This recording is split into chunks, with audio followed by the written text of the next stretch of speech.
자, 지금부터가 어떻게 보면은 제가 이제 이 아나토미 트레인이라는 책을 보고 굉장히 하이라이트다, 그러니까 이 책의 너무 중요한 하이라이트다라고 생각하는 게 두 가지 파트가 있는데, 그게 이제 요 나선선입니다. 그리고 또 하나는 뒤에 나와요. 기능선이라고 나오거든요. 제가 이제 굉장히 재밌게 봤던 파트가 요 나선선. 딱 봐도 좀 복잡해요. 좀 복잡한데 이거를 이해한 트레이너와 개인적으로 제가 트레이너 생활을 하면서 느끼는 게, 이 나선선하고 기능선이라고 하는 토마스 마이어의 이 부분을 이해한 트레이너와 이해하지 못한 트레이너는 정말 천지 차이다. 제가 항상 강조합니다. 왜냐하면은 예를 들어서 이런 거, 어깨가 말렸어요. 라운드 숄더가 됐어. 근데 라운드 숄더가 한쪽이 더 많이 됐어. 이런 경우 되게 많죠. 혹은 익상견갑이 생겼어요. 날개뼈가 떠 있어.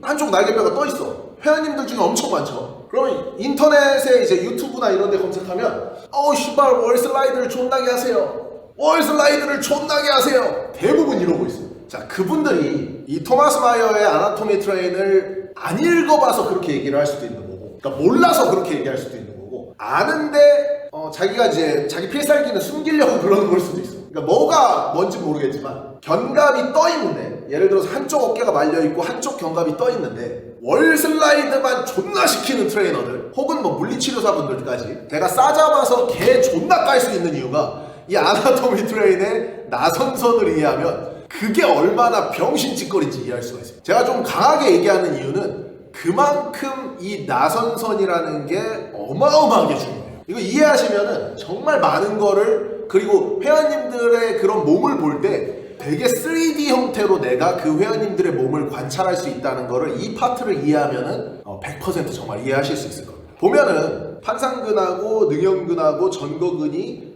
이렇게 하나의 띠로 돼 있구나. 정확히 거의 뭐 하나의 띠입니다. 실제로 이것도 해부하면 똑같이 그냥 하나의 그 덩어리로 나올 수밖에 없거든요. 그거를 이렇게 보여주는 거죠. 판상근하고 능형근하고 전거근하고 복직근 건막 내복사근하고 전상장골근의 장골릉에 붙는 라인까지 이렇게 그냥 펼쳐지는 거예요. 뒤에서부터 해부해가지고 뜯어내면은 이쪽에서 이렇게까지. 그리고 이제 제가 유튜브에서도 많이 강조했던 게, 이제 단순하게 이 근막경선 전체를 보지 않고 능형근하고 전거근만 보더라도 능형근과 전거근의 톤의 차이에 의해서, 힘의 차이에 의해서 견갑골의 위치는 바뀔 수 있다. 근데 이거를 여기서 끝내면 절대 안 된다는 거예요. 이거를 뒤에 있는 판상근하고 앞에 있는 복사근, 내복사근, 복직근, 그리고 TFL까지 연결성을 우리가 확인을 해야지 이런 견갑의 불균형한 문제들을 해소를 시켜줄 수 있다는 거를 한 번에 이해할 수가 있는 거예요. 지금 이게 지금 견갑이잖아요.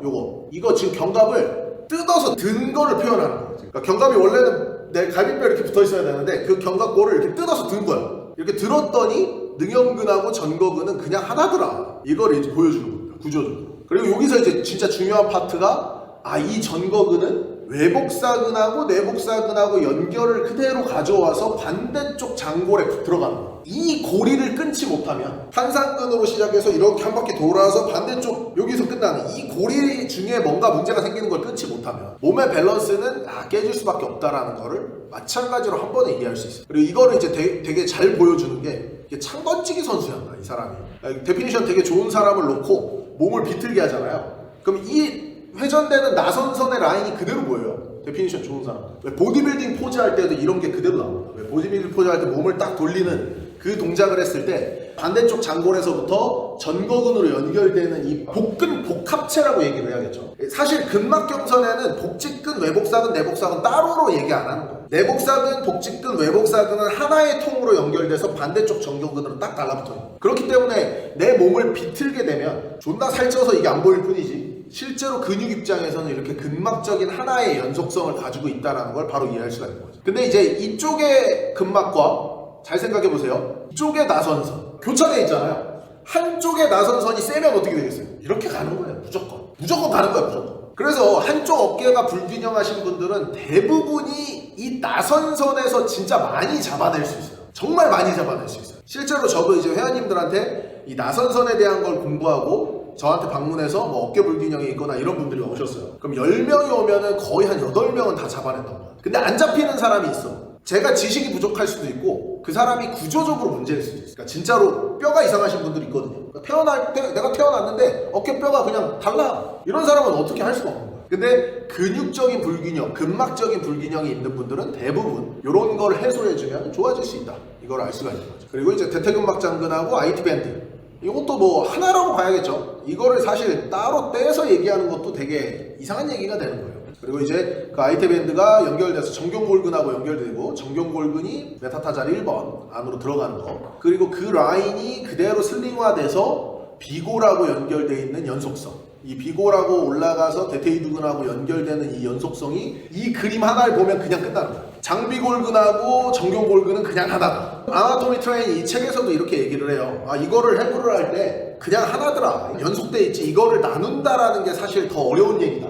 이런 뉘앙스로 얘기를 하거든요. 그래서 실질적으로 이건 하나고, 얘가 족궁의 위치를 결정을 한다. 결국에 크게 봤을 때, 물론 이제 발바닥 내재근들의 비정상으로 인해서 족궁이 눌릴 수도 있는데, 기능적인 평발을 가지고 있는 거예요. 처음에 있을 때는 이렇게 족궁이 있는데 운동만 하면 족궁이 죽는 사람들이 있거든요. 이런 사람들은 정말 높은 확률로 이 기능적인 나선선에 문제가 있어서 발생되는 경우가 되게 많습니다. 그런 분들은 어느 정도 완화를 다 시킬 수가 있어요. 그래서 이 장비골근하고 정경골근과의 관계는 반드시 이해를 하고 있어야지 회원님들의 체형이나 이런 것들을 잡아줄 수가 있고, 장비골근하고 대퇴이두근은 마찬가지로 연결되어 있고, 이게 기립근까지의 연결성을 갖고 있다. 그리고 실제로 해부했을 때 대퇴이두, 장비골근, 그리고 비골근하고 이제 장비골근 건이 합류가 되고, 그게 올라와서 장경인대 대퇴근막장근으로 연결되는 이 하나의 띠, 이거는 정말 너무 쉽게 해부를 해서 관찰을 할 수 있다라는 거를 또 얘기를 합니다. 그러니까 두 개의 나선선을 보는 게 아니라 하나의 나선선을 표현하면 이런 식으로 이제 표현이 되겠죠. 이렇게 내려와서 복사근 타고 오고, 그대로 발바닥까지 연결됐다가 대퇴이두 타고 올라와서 기립근으로 연결된다. 이렇게 이제 한 번에 표현을 하는 거예요. 그리고 이 나선선에 대한, 나선선의 한쪽을 늘릴 수 있거나 한쪽 그 텐션을 감지하기에 되게 좋은 동작이 요가 동작이거든요. 요가에서 많이 쓰는 동작인데, 이런 동작을 회원님들한테 알려드리는 것도 되게 좋아요. 실제로 이게 좌우가 다르신 분들을 만나기가 되게 쉽습니다. 그래서 이 동작은 꼭 알아놓고 한번 해보세요. 그리고 뭐 이렇게 로테이션 하는 거는 스트레칭 할 때 많이 하죠. 그래서 이런 삼각 자세들, 그래서 요가나 뭐 필라테스나 이런 거를 가르치시는 분들 중에 이런 근막경선을 잘 공부하신 분이 있으면은 이제 그런 분한테 티칭 받으면은 좀 운이 좋으신 거죠. 이런 동작들이 스트레칭 할 수 있고, 반대쪽은 수축을 한다. 잘 보면은 한쪽의 나선선은 이완이 되겠지만 한쪽의 나선선은 수축이 되겠죠. 이거를 큰 틀로 보면은 어떤 게 되냐면, 아까 우리가 외측선에서 시계 스프링 메커니즘이 나왔잖아요. 이게 이제 갈비뼈에만 해당하는 건데, 큰 틀로 보면은 나선선의 회전도 그런 큰 회전을 한쪽의 에너지를 써서 한쪽으로 푸는 동작들, 뭐 이런 동작을 만들 때 굉장히 주요하게 쓸 수가 있는 겁니다. 그리고 이제 그 나선선 중에서 위쪽만 따로 떨어뜨려서 또 생각을 하거든요. 이것도 되게 재밌는 포인트인데, 환상근에서부터 대능형근, 전거근 왔죠. 근데 그게 가슴 근육에 의해서 앞쪽으로 연결되게 돼요. 그러니까 가슴 근육도 이게 밑에 있는 가슴 있죠? 얘가 사실은 하나, 따로 떨어져 보이지만 근막적으로 봤을 때는 이게 하나입니다. 이것도. 대흉근 아래의 불화선 높이에서 흉골 아래 가로지르는 이 근막으로 보면, 이 근막이 나선선의 상부만을 만드는 또 하나의 약간 그 뭐랄까 1호선, 2호선, 3호선 말고 그 조금 작은 호선들 있죠. 신림선, 그런 식으로 약간 작은 선을 하나 더 형성할 수 있다는 게 여기서 나오는 겁니다. 그래서 이게 나선선과 이제 거북목이죠. 포워드헤드 그 자세를 이 나선선의 불균형 중에서도 상부에 있는 불균형이 만들어낼 수도 있다는 걸 나오는데, 이것도 읽어보면 되게 재밌는 부분 중에 하나가 되시고, 그리고 이제 발 아치하고 골반 전방 경사, 이 파트도 매우 중요해요. 나선선 발 하지 부분에서 어느 쪽의 텐션이 강하냐에 따라서 평발을 아예 가속화시키기도 하고 요쪽을 가속화시킬 수도 있어요. 어떤 쪽이 당겨지느냐에 따라서 발이 인버전 되냐 이버전 되냐를, 라인이 어떤 방향으로 단축되거나 어떤 방향으로 늘어났을 때 이런 형태가 나올 수 있다는 걸 알려드리는 거. 그래서 이 파트도 읽어보시면은 우리가 회원님들 트레이닝을 할 때, 아, 요게 이렇게 좀 라인이 뭉쳐있는 사람들 같은 경우에는 아, 평발이 될 가능성이 높아지겠구나. 이렇게 되면은 우리가 트레이닝을 할 때 기능적인 평발을 유도해서 문제가 생길 수 있으니까 이거를 반대로 써야겠구나. 이런 것들을 큐를 줄 수가 있죠. 전방경사가 되는 것도 이제 전방경사를 단순하게 앞쪽에 있는 근육으로만 보는 게 아니라, 여기서 정경골근 타고 가서 비골에서 햄스트링으로 가는 애들이 힘을 못 쓸 때, 이 뒤에 있는 애들이 힘을 못 쓸 때, 아, 이게 평발로 갈 수 있고, 그럼 이런 사람들은 앞에서 내려왔던 TFL에서부터 정경골근까지 내려왔던 애들은 조금 늘려주고, 뒤에 있는 애들, 비골에서 햄스트링으로 올라갔던 애들은 조금 강화를 해서 골반을 아래로 당겨주면 발바닥 입장에서는 족궁이 죽는 걸 예방할 수 있구나를 바로 알 수가 있어요. 즉 이 힘의 방향을 역으로 카운터했을 때 이 사람은 요족이 됐는데 요족을 정상으로 만들 수 있고, 그리고 이제 나선선의 텐션에 따라서 무릎이 앞으로 나가는 방향도 결정이 돼요. 구부릴 때 스쿼트 같은 운동에 보면은 얘가 안으로 가시는 분들이 있고 바깥으로 가는 분들이 있고 일자로 가는 분들이 있잖아요. 그러니까 그 텐션도 나선선에 의해서 어느 정도 결정이 된다는 거예요. 이거를 이제 걸을 때도 그렇게 확인할 수 있거든요. 걸을 때도 무릎을 안으로 넣으면서 걷는 사람이 있고 바깥으로 벌리면서 걷는 사람이 있는 것처럼, 이런 것들도 우리가 나선선의 영향으로 만들어지는 하나의 이제 형태다라는 거를 이해할 수 있다는 거죠. 전반적으로 봤을 때 나선선이라는 애는 정말 많은 문제들을 만들 수 있어요. 어떤 문제들을 만들 수 있냐면, 대표적으로 봤을 때 머리의 불균형, 당연하죠. 머리의 불균형, 이렇게 좌우 불균형도 만들 수 있고, 견갑의 불균형, 골반의 불균형, 무릎의 불균형, 발의 불균형.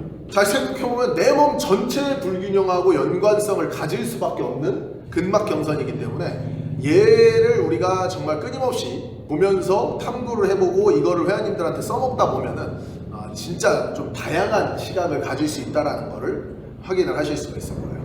좋습니다. 오늘 여기까지 하고 다음 시간에는 이제 상지선으로 넘어가서 한번 해보겠습니다.